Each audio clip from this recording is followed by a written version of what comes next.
Hello everyone, I welcome all of you once again and let's solve some questions. Let's directly jump on to the questions and we are solving questions on ratios. So we have solved a couple of questions in the previous video. Let's solve a few more questions in this video too. Practice, practice, practice. That will get you the results. Great. The question here is incomes of John and Kelvin are in ratio 4:7. Their spending are in ratio 6:11. If John saves 1/3 of his income, then what will be the ratio of their savings? All right, let's do it. So here we have income of John and Kelvin. Okay, that's given in form of ratio. So let me write income here, that is 4:7, and their spending is in ratio 6:11. So saving, or I would say yes, spending, sorry, not saving, spending in ratio 6:11. If John saves 1/3 of his income, okay, now what we need to find out? The ratio of savings. That's what we need to find out. All right, now 4:C is a relationship of their income, 6:11 a relationship of their expenditure.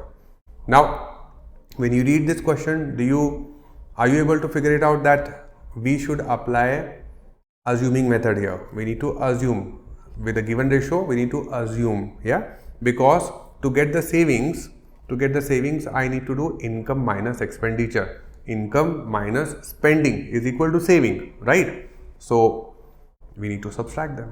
Okay, now how will we subtract? You are not allowed to subtract directly, so we will assume with a variable and then we will subtract. Okay, we'll do that later. So now here to relate income, expenditure and saving, we have got one more data here. 1/3 of John's saving. Yeah, John is saving how much? 1/3 of his income. John is saving how much? 1/3 of his income. All right, so this is for John, this is for Kevin. Let me write this again. This is for John and this is for Kevin. Let's do this. So you got with the assuming method. Now this time I am not going to write many steps. Okay, I hope you are following all my previous lectures. Yes, so let's say John's income is 4x and Kelvin's income is 7x. Can I assume the same here? Can I assume the same here for expenditure? Can I assume the same multiple constant x? No, I cannot. So let's use y in that case. Why to worry? We have y, 6y and 11y. Okay, now for John, if I want to find out the saving, so John's saving should be, okay, by the way, what should be the saving? Saving should be 4x minus 6y for John. The first one is John, and 7x minus 11y for Kelvin. Yeah, that should be the saving when you subtract income and expenditure, all right. Now saving here for John, that is 4x minus 6y. This saving 4x minus 6y, this saving is 1/3 of John's income as per the question. I am not saying that. Question is saying, look at this, if John saves 1/3 of his income, if John saves, so this is saving equal to 1/3 of income. What is John's income? 4x. All right, this is into 4x. Okay, so can we look at this value of the relationship between x and y? Let me cross multiply this. So I will have what? 12x minus 18y equal to 4x. Let me take y this side so that I can make it, we can have positive value of y. All right, and x to the other side. I always shift the smaller value. So here smaller value for x is 4x. So I will shift 4x to the other side. When you change the side, sign changes.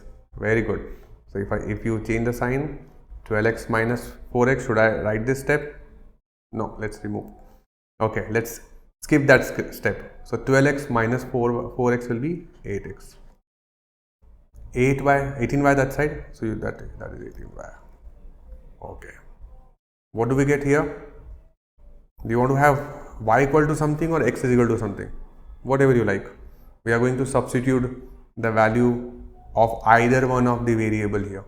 Yeah, either one of the variable. So let me say y equal to 8x by 18. Okay, that is y equal to, right? You want to simplify further? Yeah, 2 4s are 2 9s are. So 4 by 9, x is equal to y. Now I will use this comparison of x and y to substitute here, right? I'll substitute that here.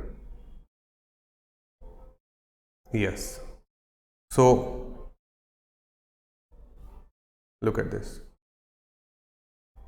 Look at this. So ratio of saving, as per the question, we need to find ratio of saving. Ratio of saving for John and Kelvin, ratio of saving. What is the ratio of saving? Is what? 4x minus 6y by 7x minus 11y. No problem. Substitute. 4x minus 6y. I am writing this step again for you to explain. Otherwise, I would skip this step also. And that is 7x minus 11y. Alright. Substitute. Let x be as it is. We substitute y value from here to this place and in the denominator also. So 6 into 4 by 9x divide by what? 7x minus 11 into 4 by 9x. Okay, if you simplify this, you get your answer. Yeah. So you can take x common, cancel that out. You can take x common from numerator and denominator. So what remains here? Again, this is for you to understand. Okay. 4 minus 6 into 4 by 9. I take x common. Divide by 7 minus 11 into 4 by 9. X common. X cancel. Very good. Okay. Now just few more simplification and we got the answer. So here, you know, cross multiply to simplify, right? Yeah, I'm not going to cancel this 6 and 9. I'll tell you later, because you know, here also we have 9, here also we have 9. In next step we are going to cancel 9 and 9. So don't make it complicated. So if I subtract this, 4 minus 6 4s are 24. So 4 minus 24 by 9. Subtract. How will you do it? Cross multiply here. Here. You know how to simplify the fraction, right? So you got 9 4s are 36 minus 24 and this whole divided by 9. And then the denominator here we have 9 7s are 63 minus 11 into 4 44 and divide by 9. Correct? Very good. And this is why I was telling you, do not cancel this 9 and this 6, so that here you can cancel 9 and 9. Okay. Now subtraction, this is what? 12, and subtraction of this will be 19. So is 12 is to 9 your answer? 12 is to 19 your answer? Is 12 is to 19 your answer? 12 is to 19. Oh, we have the answer. Guys, we are becoming intelligent day by day. We are getting the answer. Great. Okay, so that's how you subtract. So you can't subtract the ratio from the ratio like this.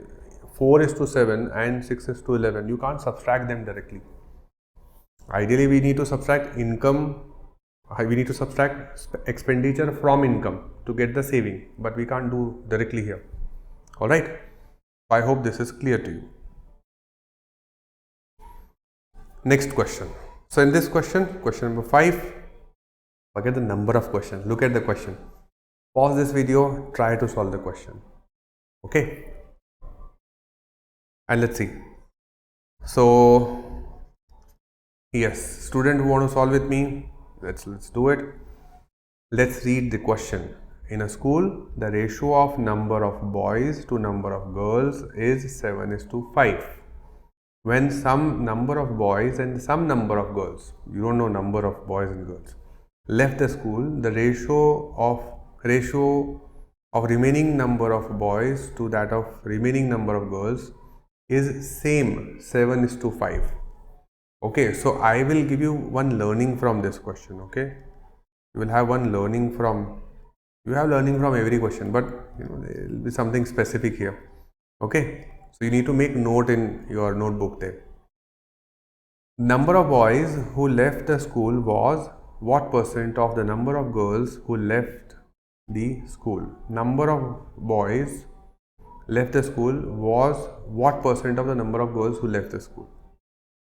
Now remember, if you have the initial ratio, like in this question you have initial ratio 7:5, right? And some part is removed from here in this question, that is boys, and these are girls, and some number removed from here. Yeah, and after removing, the ratio remains same. Okay, in that case, the numbers which you have removed from both the portion, their ratio should also be same. Should I repeat this for you? Look at this. If I have 7:5, okay, ratio of boys and girls, it could be anything else also. That is true for all the ratios having the same situation. Look at this. So if boys and girls are in ratio 7:5, and some boys, let's say n number of boys left and m number of girls left, okay, after they left, you get the ratio of remaining, which is same as ratio which was there originally. In that case, the number of boys and number of girls who left has to be in the same ratio, otherwise the balance will change. You know, balance gadbada jayega. Balance if you are removing some number of boys, some number of girls, and you still have the same ratio, that means the number of boys and number of girls which you have removed must be in the same ratio as original. Okay, and not only with 7:5, this is true for any ratio. Yeah, if you got a ratio in 13:19, okay, boys and girls, and if you remove some boys from here, some girls from here, and after removing the number of boys and number of girls, yeah, you remove n number of boys and m number of girls from here, the remaining number of boys and number of girls are in the same ratio as original. That means these ratios should also be same as original. Okay, I hope there is no confusion. Okay, now just think about it. If you subtract the number of boys and number of girls in some different ratio, so the balance will change, right? Okay, I hope you are understanding this. Yeah, you don't have to by heart, just apply logic. If you remove in some other ratio, then the outcome, the final ratio has to be different. It can't be same as the original, right? Okay, so applying this fact will get you the number of boys who left and number of girls who left, again in ratio 7:5. Yeah, so should I write in a description so that it will be clear to you? Let me see if I write in it. Look at this, look at this, look at this. So number of boys left. If I say n, a number of girls left. If I say this is m, then ratio of n is to m will be same as the original, that is 7 is to 5. Okay, because after they left, ratio is still same. Alright? Okay, now what is the question? Question is the number of boys who left. That means n is what percent of number of girls who left. That means divide by m. To convert into percentage, multiply by 100. So n divided by m into percentage is equal to how much? Now, can I directly substitute n equal to 7 and m equal to 5 here? Yeah, we can, but technically no, because these are ratios. So first of all, we have to consider them as a value. So to consider them as a value, I need to again apply which method? Assuming method. So I can assume that n equal to 7x and m equal to 5x. That's common common multiple. Okay, it has to be common. So if it is 7x, then it should be 5x. And then if I substitute, now you can substitute. See, ultimately x is going to get cancelled. So you need to learn when assuming will benefit you, make your job easy, and when it is just waste of time. So in this case, assuming is just waste of time because n is divided by m, where x and x can be cancelled. Yeah, x is in multiplication, so x can be cancelled here. Alright. Compared to that, if you look at the previous question, it was not waste of time. Yeah, we had to assume x and we had to assume y, and then we had to find out the relationship of x and y, substitute there, and then find the final answer, right? Okay, and we'll have many such situation where I will tell you that where it is just waste of time. Assuming variable, assuming multiple constant is just waste of time. Okay, well, so are you clear here? Yeah, you could have done directly substituting n equal to 7 and m equal to 5 here. Yeah, because ratio is 7 is to 5. You can say n upon m is 7 is to 5, right? Ratio means same. So I can substitute n upon m value directly as 7 is to 5 here. Alright. Very good. Now just simplification. So 7 by 5 into 100. Tell me how much is that? How much is that? Are you getting 140%? Are you getting 140%? Yes, if you are getting that, you are right. You are absolutely right. 140%. That's your answer. 140% is your answer.